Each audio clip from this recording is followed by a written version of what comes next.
Hi everyone, happy Tuesday. It's first day of December in this weird year, which was good and really bad for many of us. I'm kind of grateful it's ending, although I had many good things this year as well, including getting so many amazing clients.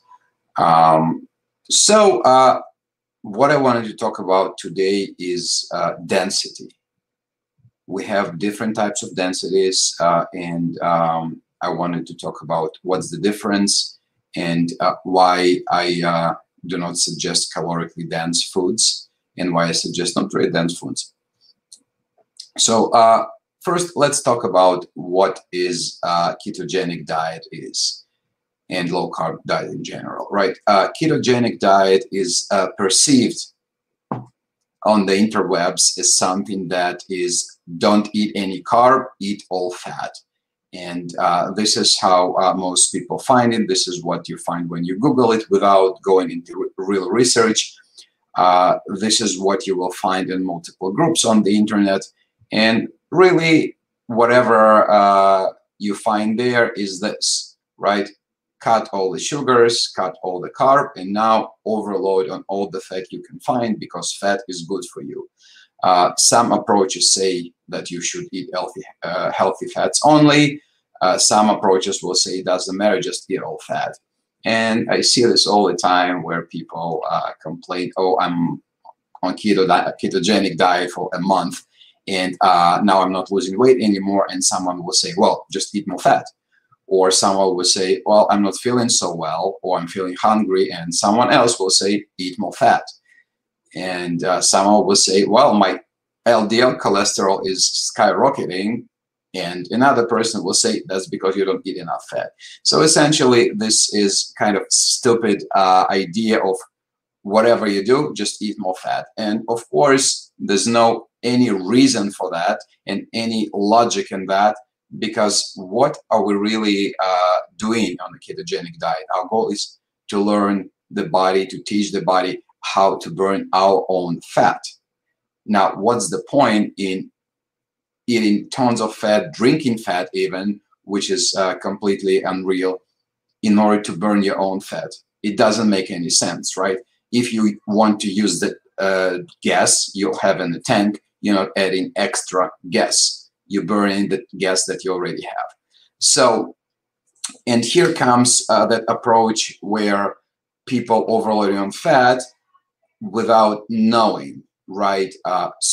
This is kind of a little segue into caloric density. So what is caloric density, right?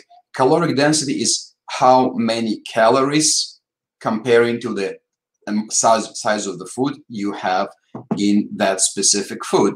And if you look at, for example, nuts or cheese or all those processed foods that you can buy in the supermarket, what you will find is this. You will find that those foods are really small in size. But if you look at the package, at the label, or you Google it, right, you will see a ton of calories. And I hear all the time, I eat nuts. Nuts are healthy. And then I ask, how much nuts do you eat a day? And people say, oh, I don't count. They're healthy, right? They have vitamins, nutrients, blah, blah, blah, right? They have healthy foods. They have omega-3. By the way, that's incorrect in human sense, but we can talk about this in a different instance. So what happens, right? Foods like cheese, foods like nuts, they are very small foods that have mostly fat. And what is fat? Fat is extremely calorically dense and rich substance. Now, how do we define calorically dense foods? The foods that are super small in size and have a ton of calories, right? And people often do not understand and get confused when they say, oh, I'm not eating a lot, right? Because let's say frankly, how big is a handful of nuts? Nothing, right? But if you eat a handful of nuts, you will be consuming hundreds of calories right away. And you will not feel satiated from that, and you will not feel like you're full or anything like that, because they are small and fat doesn't trigger satiety.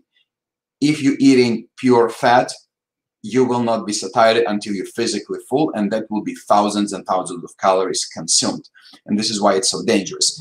In addition, foods like cheese and nuts, they're not just calorically dense, right? It's not just, piece of butter that you would eat that like no one would do, like it has no taste. Nuts and cheese, they are very, very yummy. They're super palatable, hyper palatable, we call that. And what that causes, you eat a bit, it's super yummy, it's super small, so you're not satiated and you want more. They trigger dopamine response, just like sugar, just like cocaine, just like heroin, and then you go and have more. And you have more and you have more. And most people who like cheese and nuts, they just can't stop. You say, I'm going to have 5 nuts, and then you destroy half a bag or the whole bag, and then you don't feel so well next day maybe, or maybe you feel well, but you're adding pounds like crazy. And when I see new clients come in saying, I eat healthy, I don't eat a lot, and we'll review what they eat, I see how someone eats 2 ounces, 3 ounces of calories, of nuts a day, and several hundreds grams of cheese. So suddenly, without feeling it, right, you're doubling or tripling the calories that you can eat, because it's super, super easy, right? Think about that slice. One slice of cheese, standard slice of cheese, is typically over 100 calories. And no one who likes cheese eats a slice, right? You don't feel it. It just disappears in your mouth. So people typically go and eat and eat and eat until they feel, oh, like that was really good, I can stop now, because their taste was satisfied. Their palate is feeling well because they kind of overdid it with flavor, and now they're going to gain super large amount of fat over the next several days. And because people repeat this all the time, right? Most people would just have the cheese and nuts as the part of their ration on a daily basis. We just grow and we don't feel it, because again, you don't feel physically full from that. But think about the analogy of just taking a tablespoon of olive oil. Would you feel it? When you put a tablespoon on your salad, do you feel any difference? Not much, you feel some taste. And the tablespoon is 140 calories. Now, think about ordinary person, no one adds a tablespoon to the salad. You would add several. And that salad that's supposed to be maybe 100 calories, like of the ingredients, can get to 500, 600, 700 calories of fat just because you keep on pouring tablespoons of oil of it. Think about restaurants like Cheesecake Factory, for example, any diner really, or any steakhouse, where they load your salad with not just dressing, but oil. Sometimes they say it's olive oil, but it's canola oil. And sometimes it is olive oil, but it doesn't matter because fat is fat. So you eat the salad because you're trying to eat healthy, right? So you go for the salad, you eat the whole salad, and you had multiple hundreds, if not 1,000 calories of just pure fat in that salad without feeling that. And when I say, well, why do you need 5 tablespoons of oil in the salad? Try to reduce to 1. Do you feel the difference? And next day, the client will tell me, no, because I don't, right? It's still yummy, it's still great. And suddenly your weight is tanking, right? So it's really important to remember that fat does not make you satiated unless you really filled yourself physically. When people say, oh, but I'm eating, fatty meat and it makes me full, that's not because of the fat, that's because of the protein in the fat, in the meat. And if you really have anything against it and want to test it, cut all the fat from your ribeye, eat just the fat. If you're able to do that, and see if you're full, right? But you won't be. There's no way, because fat doesn't trigger the same hormones. Okay. Now, this is why I do not recommend to eat not just processed food, but also nuts and cheese, because it's hundreds or thousands of calories and you cannot stop if you really like that. Now, of course, there's nothing wrong with sprinkling some Parmesan on your salad, but it's different from going eating half a package of that cheese. It's great to sprinkle some, sliced nuts over your salad, but it's different from going and eating half a bag of nuts. It's really, really different. And don't do that. Just don't do it if your goal is to lose weight. If your goal is to gain a lot of fat, then by all means, buy the bags, buy packages of cheese, and just eat it all day. You will see how it works very, very well for you. Cool. So that was caloric density. Now, in addition to that, the denser caloric content of the food is, the less nutrients in the food. And that's important to remember. So essentially, when you're eating calorically dense foods, you are trading calories for nutrients. You're trading calories for vitamins. If you look at content of the food that you get, even if it's nuts, even if it's healthy, if you look at what is in there, the amounts of vitamins and nutrients will not be that big. If you look at things like cheese or, God forbid, processed foods, which, well, cheese technically is a processed food, but if you look just at the cheese, you will not find nutrients there. You will have some calcium, maybe, period. That's it. There's nothing good for you in the cheese, and just stay away from those things if, again, your goal is to lose fat, if your goal is to lose weight, or just have very, very small amounts just to add some taste to your meal. Do not make that the main thing. And if you went over 200 calories of that, it doesn't matter the size. You made it the main thing in your meal, because the main thing is the one with the most calories and not the largest size, right? 2 large 8-ounce tuna steak is less than a couple of pieces of cheese. Just know that. Just remember that. Understand that. Now, when we're going to nutrient dense foods versus nutrient scarce foods, we go to real, actual foods that lean meat, chicken, fish, vegetables, right? We also, looking at mushrooms and things like that. If you look at those foods, you will see that they don't really have many calories. And yes, meat doesn't have many calories and fish doesn't, unless it's a fatty one. And this is why I'm putting emphasis on that. You need to eat lean sources of animal without fat.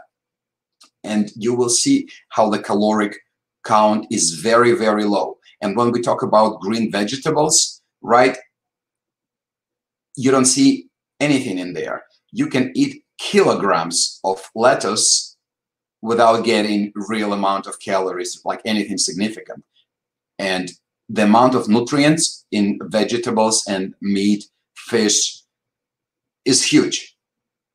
So now you can eat foods that are large in size, really small in the in the amount of calories, and very, very nutrient rich. Where that brings us is we get satiated fast from small amount of food. We get all the nutrients and vitamins that we need. We do not get hungry, and we don't binge, because no one is binging on fish. No one is binging on meat. And, well, some like me binging on vegetables, but most people will not, right? And my goal is today for you guys to stop eating foods that are not good for you in terms of huge amount of calories and no nutrients, and make that mental switch to foods that are rich in things that you need, in vitamins, in nutrients, and are not dense in calories. And I get it all the time when we switch someone to a low carb ketogenic diet with enough protein, and the client says, well, Julian, this is 1,000 calories versus what I was eating 2,000-3,000 calories. I will starve. 2 days later, they say, well, can we please decrease the amount of food, because I never ate such huge amounts of food. And I'm saying, well, hell you did, because you were overloading on calories, and the size of food doesn't matter. So now it's hard for you to eat it physically, because for you it's a big chunk of something, but calorically wise, you're eating half or maybe third of what you were eating. So yeah, you were eating way more before. Now just get used to eating right. And with that, I'm going to finish wasting your time. And I hope this was useful for at least one person, because then it will be really worth for me. If you have any questions on this or other nutritional subjects, please make sure that you message me or commenting or texting me, and you can see the number at the bottom of the video. And I'll be super thrilled to help you guys. For now, that's it. It's been great. Thank you to anyone who was watching, and have an amazing Tuesday, guys. Have a great December. Bye-bye.